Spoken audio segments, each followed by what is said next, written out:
როცა ქართულ ლიტერატურაში queer გამოცდილებების ასახვაზე ვსაუბრობთ, უნდა აღინიშნოს, რომ ეს არის ერთი დიდი გამოტოვებული სივრცე, სადაც რეალური ადამიანების რეალური გამოცდილებები ფრაგმენტულად თუ გაიელვებს. წლების განმავლობაში არავინ არ საუბრობდა queer ადამიანების გამოცდილებებზე, შეიძლება ითქვას იქით აკამორჩილების გადაფრენა მადათოვზე და უკან, რომელიც მე-19 საუკუნის თბილისური გეი კულტურის შესახებ ყვება, ან ანა კორძაიას სამადაშვილის ვინ მოკლა ჩაიკაზე, სადაც გეი პერსონაჟიც გვხვდება, მაგრამ ის გამოცდილებები, რომლებიც ფრაგმენტულია ისედაც, ძირითადად ყვება კაცების გამოცდილებებზე და არაფერს ამბობს queer ქალების გამოცდილებებზე. მერეც, როცა უკვე queer ავტორებმა დაიწყეს სხვადასხვა გამოცდილებაზე ღიად საუბარი, ამ სივრცეში ძნელად თუ შეაღწევდა ის ამბები, რომლებიც ქალებს აერთიანებთ. 2024 წელს გამოიცა თინი ნოღაიდელის ულვაშები, წიგნი, რომელიც პირველ პირში ყვება მათ შორის queer თვითგამორკვევის ამბავს, ზოგადად უმცირესობაში ყოფნის გამოცდილებაზე, თაობათა შორის ტრაუმაზე, ქალებისთვის დაკისრებულ ვალდებულებაზე, რომ იყვნენ დედები და ამ პროცესში საკუთარი სხეულის დაბრუნების, ავტონომიის მოპოვების, queer თვითგამორკვევის გავლის და საკუთარი თავში მთლიანობის პოვნის გამოცდილებაზე. წიგნის გამოცემა დაემთხვა პერიოდს, როცა ქართულ ოცნებას უკვე აქტიურად ჰქონდა დაწყებული საუბარი მთელ რიგ აკრძალვებზე, რომლებიც ანტი-LGBT, ანტი-ადამიანის უფლებების კანონებია. და ალბათ სიმბოლურიც არის, რომ ამ დროს გამოდის ტექსტი, რომელშიც queer ავტორი საკუთარ გამოცდილებაზე ღიად დაუფარავად და საკმაოდ გამბედავად საუბრობს, რასაც წიგნის წაკითხვის შემთხვევაში თვითონაც დარწმუნდებით.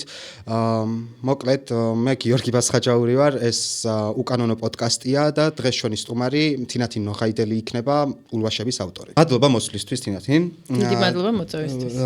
პირველ რიგში მოკლედ ულვაშებზე ვისაუბრებთ, ან ულვაშთან თანამკვეთ თემებზე ვისაუბრებთ ძირითადად და ამ წიგნის წერა და მე უკვე გამოცემა ხო საერთოდ დაემთხვა ძალიან გიჟურ პერიოდს, როცა ანტი-LGBT მოძრაობა და ქართული ოცნების ანტი-LGBT ნაბიჯები პიკს აღწევს, ანტიგენდერული მცდელობები არის სახეზე და ამ პერიოდში გამოდის შენი წიგნი, რომელიც ავტოფიქციაა და ყვება პერსონალურ გამოცდილებაზე, მათ შორის queer თვითგამორკვევის ამბავიც არის. რაიმე ფაქტორი თუ იყო ან წერის დროს, ან მე გამოცემის პერიოდში ის, რაც ირგვლივ ხდება და ეს ანტიგენდერული ამბები, რაც მოხდა მოკლედ რა. როგორი იყო ამ პროცესების თანადროულად წერის გამოცდილება მოკლედ? წიგნი უფრო ადრე დაიწერა, ვიდრე დაიბეჭდა. ამიტომ არანაირი კავშირი მიმდინარე მოვლენებს, როგორც ესეთი პირდაპირ კავშირი და წერის პროცესი არ ჰქონია. თუმცა მე ცხადია კარგად მესმის, რა დროს გამოვიდა ეს წიგნი. და ერთის მხრივ მართლაც ცოტა ლიტერატურისთვის ცუდი დროა, იმიტომ რომ ყველამ ვიცით სავარაუდოდ მათ შორის ჩემი წიგნის პოტენციური მკითხველებიც დღეს რუსთაველზე დგანან. და შეიძლება დაგვიანდა თუნდაც წიგნის პრეზენტაცია, ბევრი სხვადასხვა მიზეზების გამო, მათ შორის იმის გამო, რომ მე არ ვიყავ საქართველოში, და არ ვცხოვრობ საქართველოში, მაგრამ ყოველ შემთხვევაში ცოტა ესეთი დახშული აჟიოტაჟით დაწეული იმითი, რა ქვია, ხალისით გამოვიდა, მაგრამ მე მგონია, რომ რაღაც ხრი ძალიან სწორ დროს გამოვიდა, იმიტომ რომ სწორედ მაშინ, როდესაც ცდილობენ რომ აგვგრძალონ,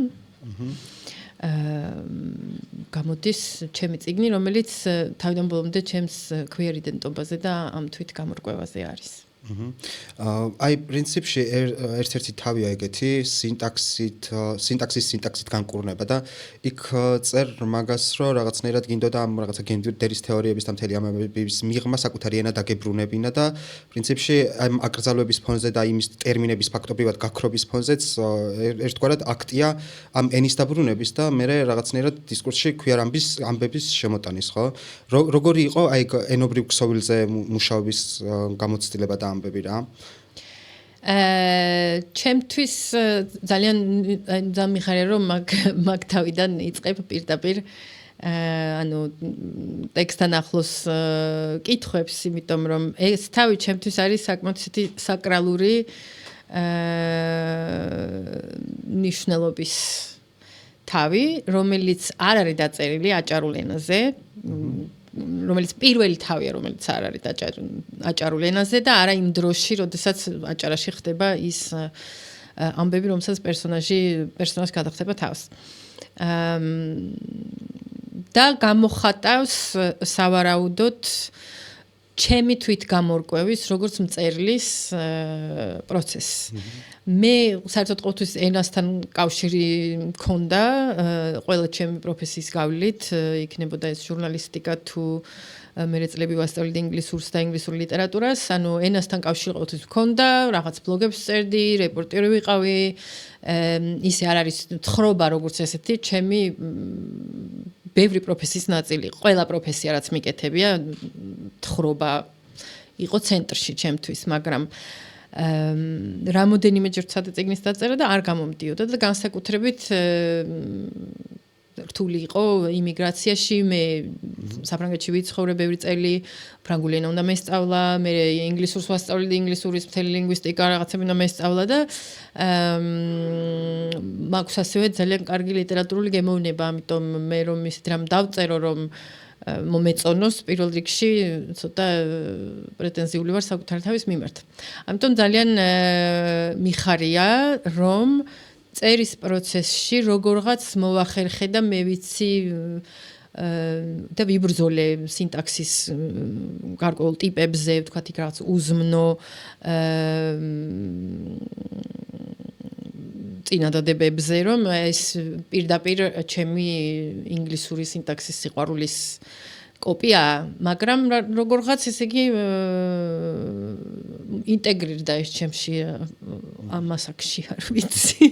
არ ვიცი, მაგრამ ყოველ შემთხვევაში ენა იყო ჩემთვის დიდი ბარიერი, როცა წერდი, მანამდე ვფიქრობდი, რომ ჩემი ენა არ ვარგოდა.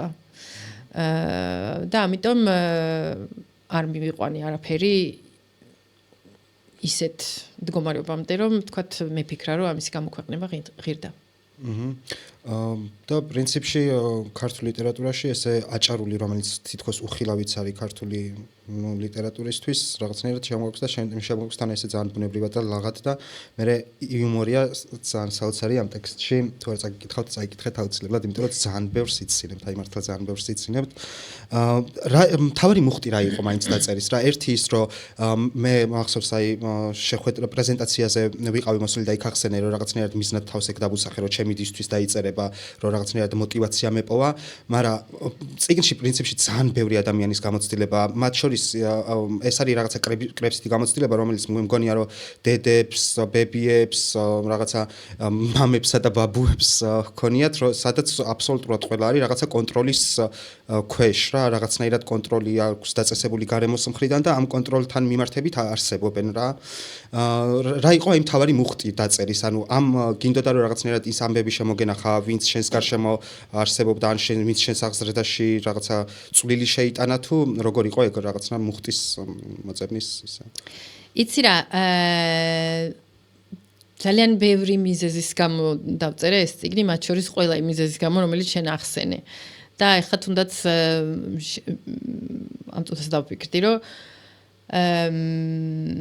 შემონახვა ამბის როგორც ასეთი მართლა ანუ ძალიან ბევრი იდენტობა გამაჩნია, ბევრ რამეთ შეიძლება ჩემი თავი წარმოვიდგინო, მაგრამ ჩემთან ყველაზე ახლოს ყოველთვის არის აი თხრობელის ესა რა ქვია იდენტობა. ეს არ აქვს მნიშვნელობა ბლოგს წერს, სიმღერას თუ პოდკასტს თუ წიგნს. ამიტომ ეს ჩემში იმდენად ყოველთვის იყო, რომ წიგნში შევიდა ინტერვიუები ბებიაჩემთან, რომელიც აუღე წლების წინ და არ იყო, მაშინ არ ფიქრობდი, რომ რაღაც წიგნს დავწერ და აი ამიტომ ვიღებ ხა ამიტომ ვეკითხები ამ რაღაცებს, ამიტომ ვიწერ ან რაღაც არა. მაგრამ ფაქტია, რომ ეს ჩემი შენახული ისტორიები ამოვქეკე და ვიფიქრე, რომ აი ამ წიგნში ამ ისტორიებს აქვს ადგილი, მინდა რომ ვიცოდეთ როგორ ათხოვებდნენ ქალებს ადრე, როგორ დადიოდნენ სკოლაში, როგორ შედიოდნენ უნივერსიტეტში ქალები თუ ინსტიტუტში თუ აი რა მნიშვნელობა როგორ იყო მათი ეს არის ძალიან დიდი პრივილეგია რომ ჩანაწერი მაქვს ბებიაჩემის თავისი ხმით და ყველაფრით როგორ ყვება როგორ გაათხოვეს როგორ ჩემთვის ეს იმდენად ფემინისტური აქტია თუნდაც ჩაწერა და მე ამისი წიგნში გადმოწერა რომ მაგალითად რო ვეკითხები რომ რატო გათხოვდი და ეს მე არ მომიგონია როგორც ნარატორს ან მწერალს ეს თვითონ ამბობს რომ ყელში ამომივიდაო ანუ ყელში ამოვიდა იმდენი თხოვნელები ყავდა ტვინი წაჭამეს და ვლაპარაკობთ 18 წლის გოგოზე ხო ანუ 18 წლის გოგოზე დაგვიანებულიაო უკეო იმასაც კი ფიქრობდნენო და ვინც მოყვა იმ მომენტში ყელში რო ამოვიდა ფოტოზე ამოირჩა და იმ ადამიანს გაყვა ანუ მე ეს იმდენად ნიშნულოვანი ნაწილი მგონია რომ გვახსოვდეს ჩვენ ეს ისტორია და მე როგორც შვილიშვილს ეს ისტორია მახსოვდა მაგრამ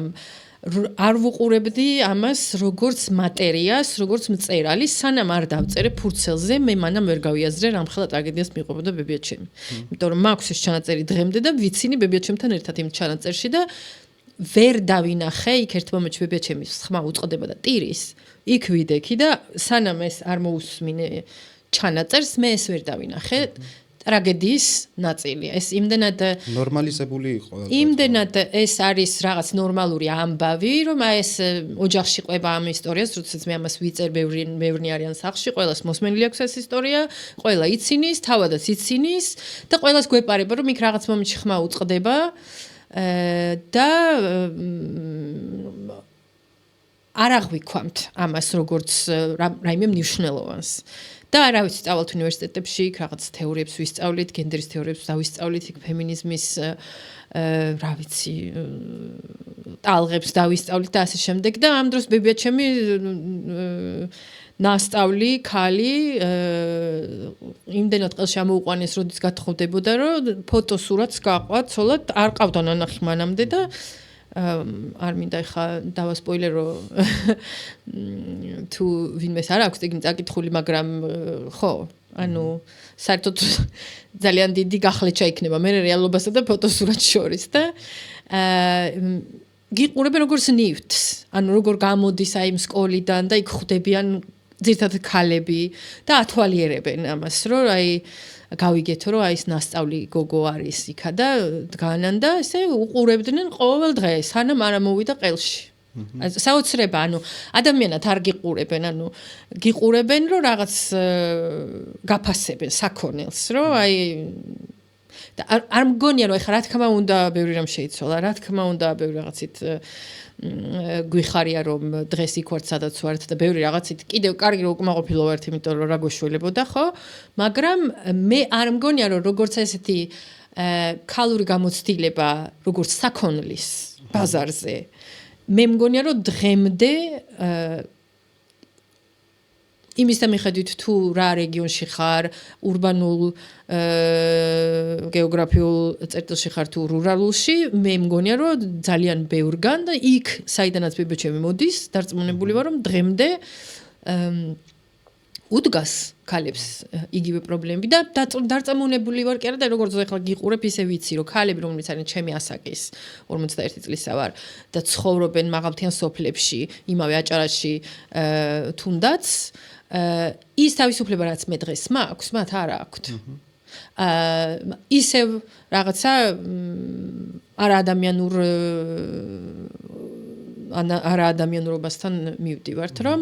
შენ ქალი ხარ უნდა იცოდე რა ვიცი ეს საქმე ძროხის მოწველა ბაღჩა რა თქმა უნდა ძალიან პრივილეგირებული პერსპექტივიდან ვლაპარაკობ და ეს არც ერთი არ ყოფილა ჩემი საქმე როგორც ესეთი მაქვს ამისი შეგნება რომ ეს ჩემი ცხოვრება რო არ არის ვიცი მაგრამ მე ხომ ვიცი საიდან მოვდივარ ხომ ვიცი ეხლა უფრო იშვიათად მივდივარ სოფელში აღარ ყოფილა რაც დავკამი გავდი მას მაგრამ ყოველ შემთხვევაში ქალი ყოველთვის არის რაღაცა საპირწონეთ იმისა რომ გაითხოვება თუ არ გაითხოვება აქ ხო პრინციპში იმაზე საუბრობ და მე მაგ მიმართებებიდან აი ერთ მომენტში ამბობ რომ რაღაცა საშოზე მიბმული დედების, დეიდების და ბებიების საშოზე მიბმული გამოცდილებიდან რაღაცნაირად გამოსვლის და სხეულზე კონტროლის მოპოვების ამბავზეც ყვები რა ისი ალბათ როგორც თვითონ ამბობ პრივილეგია რომ რაღაცნაირად ამ სივრცის მიღმა საკუთარი თავი დაგენახა, მაგრამ ჩემთვის საინტერესო არის კაცებიც კი აი ამ ჰაიდარ ბაბუს და მეორე ბაბუს სახელი არ მახსოვს. ჰაიდარ ბაბუს ორი ბაბუს შეხვედრის სცენაა, როცა ერთი ბაბუ ამ ჰაიდარს რომელიც რბილია, ეუბნება რომ ნუ ესე არაფერი გამოვა და მე აქედან დაახლოებით 5 წუთში ეს ჰაიდარი მოინდომებს რომ შური იწიოს შვილზე, იმიტომ რომ რაღაცნაირად სხვა კაცმა მოუწამლა გონება იმით რომ შენ კაცური ვალი სხვანაირად უნდა შეასრულო რა. აი ძალიან მიხარია რომ ეგ პასაჟი დაინახე, ეგ ძალიან მიყვარს ეგ პასაჟი და ეს პასაჟი ჩემთვის არის ძალიან მნიშვნელოვანი. ჩემთვის იყო, იცი რა, აი ამ წერის პროცესში მივხვდი, რომ მყავს პოზიტიური მასკულინური ფიგურა ჩემს ცხოვრებაში და ესე გააზრებულად არასოდეს არ რომელსაც შვილიშვილებისთვის თმების დავარცხნა უყვარს დააწმა და ნუ ძალიან საჭმელის კეთება უყვარს და ესე ყავაში ჩახედვა უყვარს და ნუ გიждდებოდი ჩემს მაგ ბაბუაზე ძალიან მიყვარდა და აი მართლა ჩემი აღმზრდელი ბაბუა სინამდვილეში ნური ერქვა, წიგნში ჰაიდარი ქვია. რომელსაც ჰქონდა ესეთი რომელსაც სულ საყვედურობდნენ იმას, რაც რეალურად არის ძალიან პოზიტიური. საყვედურობდნენ, რომ უყვარდა ზრუნვა, სიგარეტს არ ეწეოდა, არ სვამდა, არ ყვიროდა, ყოველთვის შვილიშვილებს არ გვიყვებოდა, ხა შეიძლება გვიყვიროდა, შეიძლება შვილებს სხვა გამოცდილება ჰქონოდათ, არ ვიცი, მაგრამ იყო ადამიანი მზრუნველი, სრულიად პოზიტიური, ცუდი სიტყვა, ბილწი სიტყვა მისი პირიდან არ გადმოდიოდა. და ეს დიალოგი, რომელიც სრულიად შევქმენი ფიქციურად, დაშენებული მეორე ბაბუაზე, რომელიც იყო აი სრული მასკულინობის განსახიერება, მინდოდა წარმომედგინა, რომ როგორი კონფლიქტი იქნებოდა ამ ორს შორის, იმიტომ რომ მასკულინობას შორის კონფლიქტი იყო რა თქმა უნდა, ძალიან ძნელი იყო ყოფილიყავი მამაკაცი, რომელსაც ყავაში მკითხაობა უყვარდა და თმების დავარცხნა შვილიშვილებზე და საჭმელის გაკეთება უყვარდა, რა თქმა უნდა და ამას ეს თვითონ ამ მასკულინობის კრიზისის ჩვენება იყო მნიშვნელოვანი ჩემთვის და ეს არ იყო რამე რაღაცას ვიგონებდი ხა მართლა ყველანი გიждდებოდნენ რომ რა კიდევ სამზარეულოში ხარ კიდევ ამას აკეთებ და ანუ აი თვითონ ეს ქალებიც უჯაყდებოდნენ რა რომ რატო არა ხარ უფრო ისეთი და ამ დროს როგორი ძლიერი ქალებიანი ხო არც ერთი ეს კალი არ მიიღებდა სავარაუდოდ სხვა ტიპის მამაკაცის სახლში, მაგრამ რამხელა კონფლიქტია იმაში თვითონაც რომ როგორ წარმოსახავენ რომ რა არის მასკულინობა, როგორ ეჩხუბებიან როცა ისეთი არ ახარ და ამ დროს როცა თვითონაც ხა როდესაც ავადმყოფობის პერიოდიდან გამოდის და ბრაზობს იმ მელი ხანუმზე რო იძახის რომ იმასო თავზე აქო დასმულიო ვერავინო ვერ დაჯდებაო თავზეო და იმას უნდა რომ მე მეოქმარი მე უფროსოსო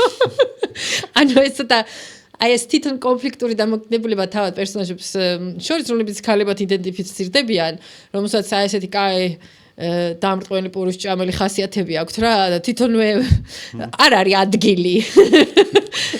მასკულინური ენერგიას თავად ატარებენ სინამდვილეში, მაგრამ მაინც ებრძვიან აი ამ კაცში, რომ მაინც სირცხვილია ცოტა უფრო და ხო წაქეზებული ეს რბილი ბაბუა გამოარდება და თავისი ტყავიდან გამოდის, რომ რაღაცა დაამტკიცოს, რომ მეც კაცი ვარ და ხელს რო დაარტყამს მაგიდაზე და იქცევა როგორც ზოგადად არ იქცევა. კი ბატონო. იმიტომ რომ წნეხია მამაკაცობა. წნეხია რომ თუ არ ახარ აი ეგეთი, მოვა ვიღაცა სხვა კაცი და გეტყვის, რომ რა ვსკოშე პაპიროს არ ეწევი და ისა რა ქვია ღვინოს არ სვამ, ხო, აი ესე იგი არ ახარ, ხო? ანუ და ესე წაქეზებით მე შეიძლება ჩაიდინო ისეთი საქციელი, რომელსაც ზოგადად არ ზის შენს ბუნებაში, ეს რომ ბუნებრივი იყოს, იქნებოდა ეს ბაბუა ეგეთი, ხო? და ფაქტია რომ არ არის. და ეს არ არის ის პერიოდი, რომ ვინმე გენდერზე ლაპარაკობს ან რაღაცა ვინმე ქვიარია, ან ვინმე რაღაცა. არა, ეს ჩემთვის არის დასტური იმისა, რომ თავად ეს რა უნდა იყოს მამაკაცი, არის რაღაცა შეთითხნილი ცნება, რომელშიც ის მამაკაცები, რავი, 500 წლის წინ და ნუ ეხა 50 წლის წინამდელ ამბავზე ლაპარაკი, არ ჯდებოდნენ ისინიც კი და იმათაც კი სჭირდებოდათ რომ რაღაცა პერფორმანსი ამისი რომ აი ხა დავიჭერ ამ ჯოხს და ესე მოიქცევი როგორც ჩემგან ელოდებიან რომ მოიქცნენ აი ულვაშებზე და თქვათ ეგეც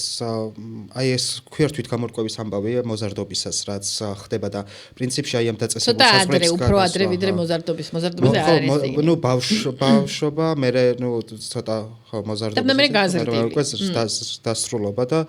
ძალიან ისე საინტერესოდ ხდება ეს რაღაცა თამაშები, ძალიან ბავშვური თამაშებით, გულუბრყვილო აქტებით რაღაცნაირად ამ თვითგამორკვევის პროცესის გავლა და ანუ სპოილერის გარეშე რა ვთქვათ, ულვაშები ისედაც დიდ როლს თამაშობს, იმიტომ რომ ულვაშების მიხატვა და ქალაბიჭა პროტაგონისტს უნდა რომ რაღაცა ულვაშები გაეზარდოს და მერეც ერთი ძალიან ხო, თქვათ პირდაპირ ხა ნუ ვიტყვით, მაგრამ ეს ის ულვაშები არ არის რაც ეგ ულვაშები რა სხვა ფორმით შეიძლება ყდაზე უძებ გეგონოთ სხვა ფორმით არსებობს მაგრამ აი ერთ ეპიზოდში აი საქათმის ეპიზოდია ძალიან მნიშვნელოვანი იქ უკვე ეს ულვაშებიანი ქალი რაღაცნაირად ამ იმისკენ მოუწოდებს რომ გამოვიდეს და მარტო საქათმის ჩაკეტილმა მარტო გამოაღწიოს და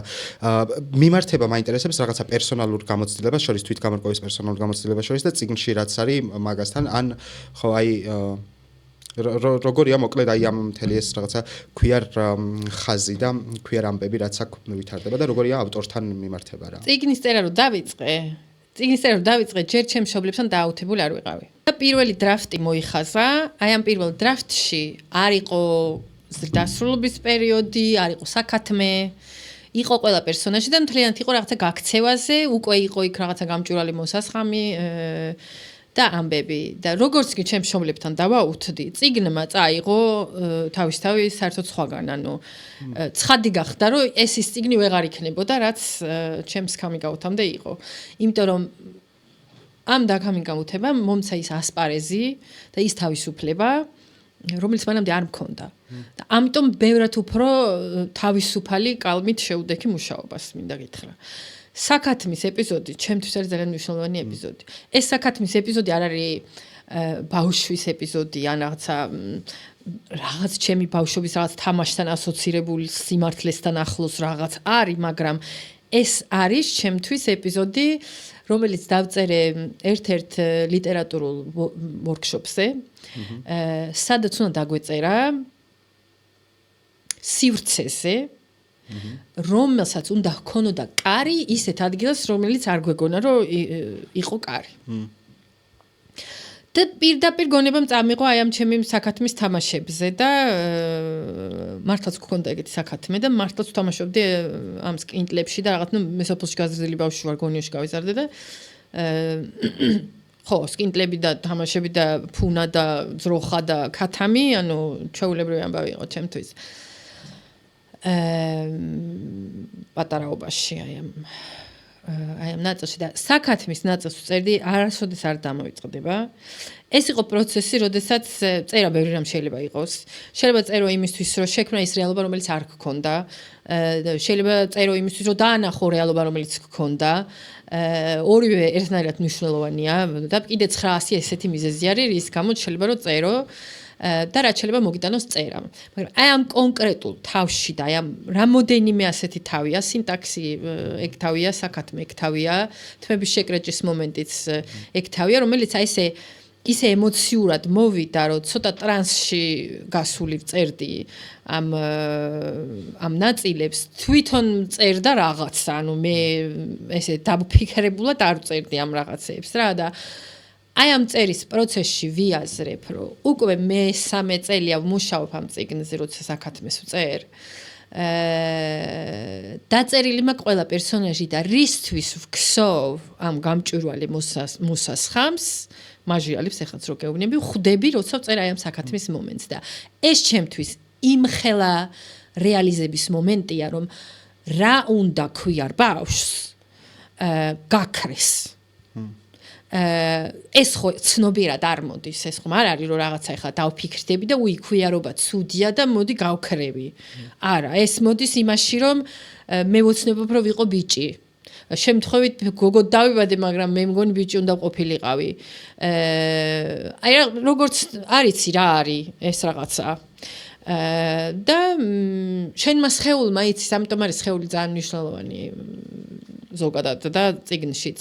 რომ ის რაც შენ არიცი, ზოგადად სხეულმა იცის, ანუ მიგანიშნებს აქეთკენ მიყავ ხარ სადღაც გაქცევას გაიძულებს და აი ამ საქათმის ნაწილში მივხვდი რომ აი ამ კონკრეტულ თავს უწერდი იმისთვის რომ მართლაც მეჩვენებინა რომ იქ ჩემი თავისთვის დამეყენებინა იდეალი თავისივე იდეალი რომელიც იქნებოდა ეს ულვაშებიანი პომადიანი ქალი აი ამ ქალს ჩემთვის ეთქვა ის რასაც მეუბნება ამ თავში და ნუ განსაკუთრებით აი ეს ჩემი საყვარელი ძალიან კარგი სავარჯიშო გამოვიდა იმისი რომ სხვაგანაც ყოფილა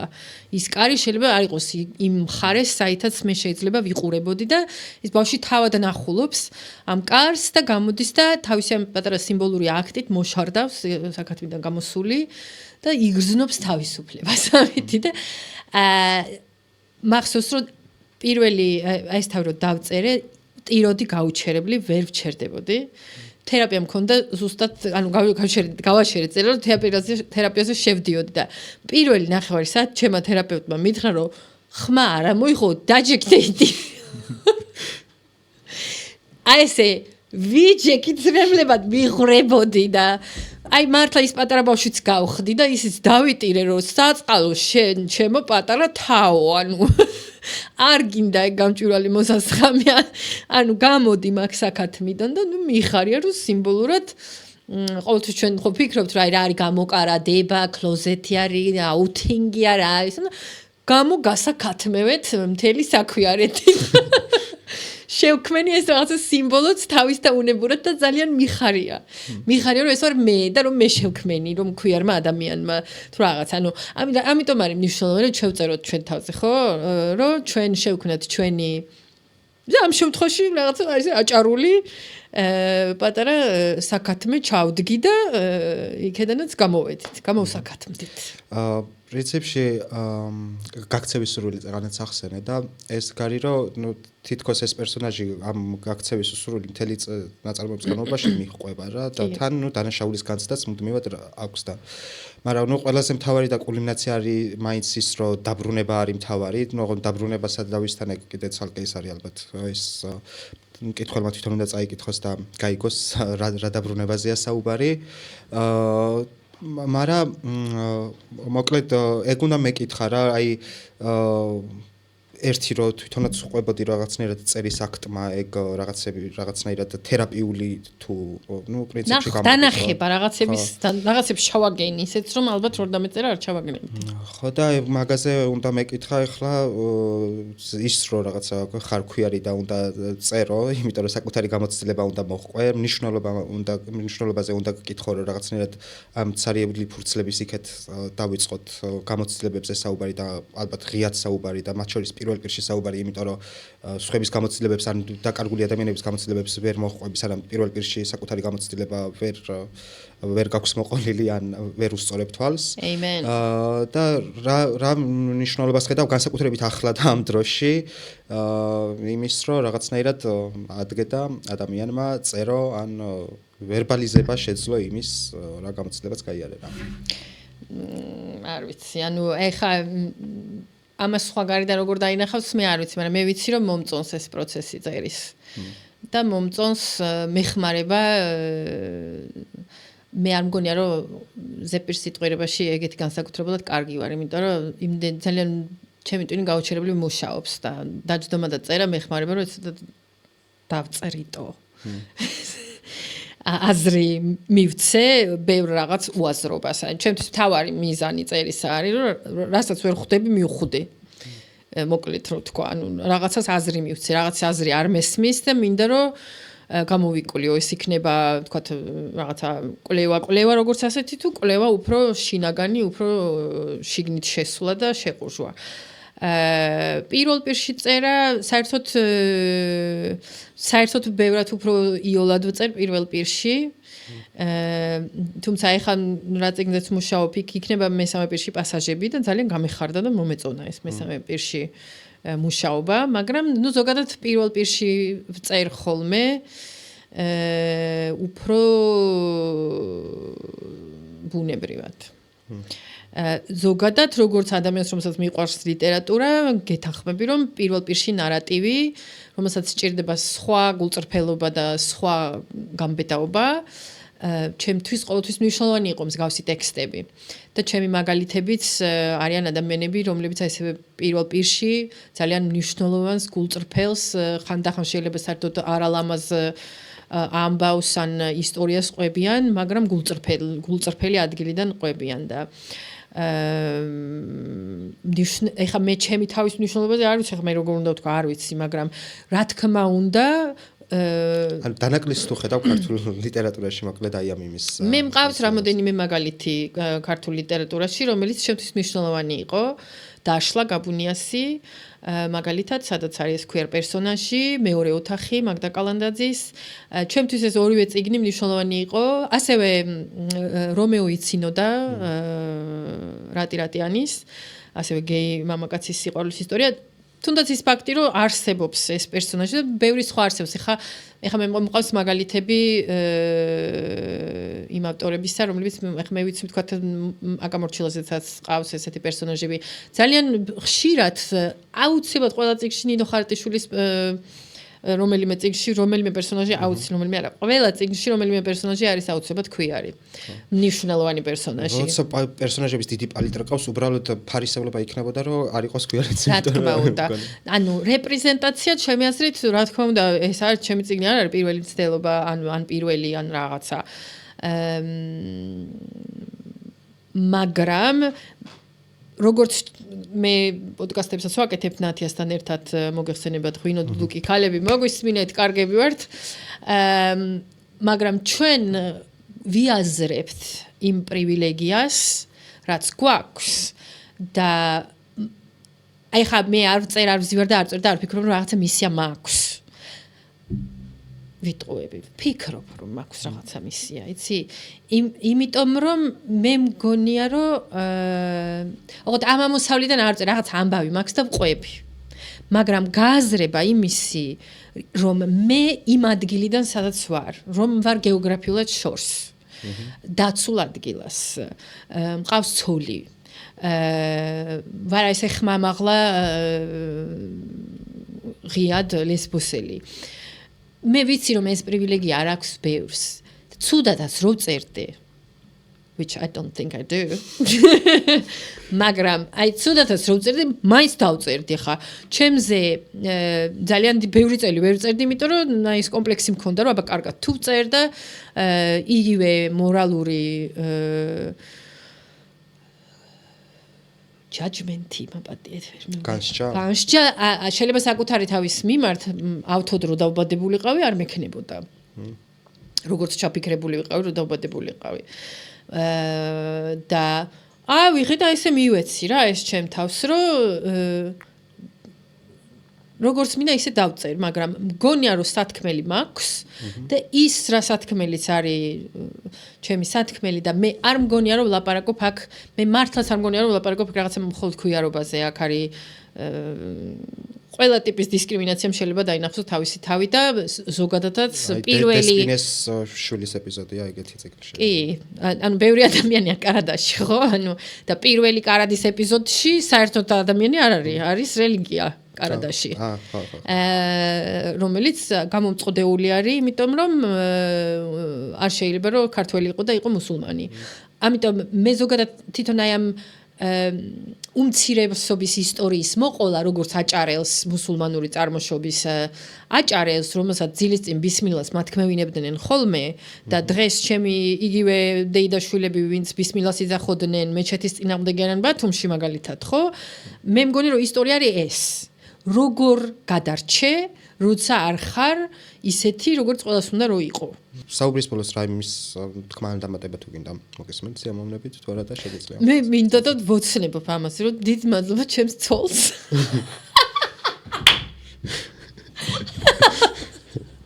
აი საბაში არ გამიყვანეს იმაში რა ქვია. დებიუტის მაბატით გაცემული. დებიუტზე რო არ გამიყვანეს, გული დამწყდა მაგის გამო, რომ მეთქი ხო არ გამიყვანეს და ესე იგი არც მომცემენ და ესე იგი ვერ მივარ მიკროფონთან და ვერ ვიტყვი. როგორც მამაკაცები ამბობენ, რომ მადლობა ჩემს ცოლს. ხო და ეხლა ლიტერაზე კი ვარ დასახელებული, მაგრამ თუ არ მომცეს, მაინც აი ამ პოდკასტის საშუალებით მაინც გამოვიყენებ მიკროფონს და ვიტყვი, რომ ამ წიგნზე დიდი მადლობა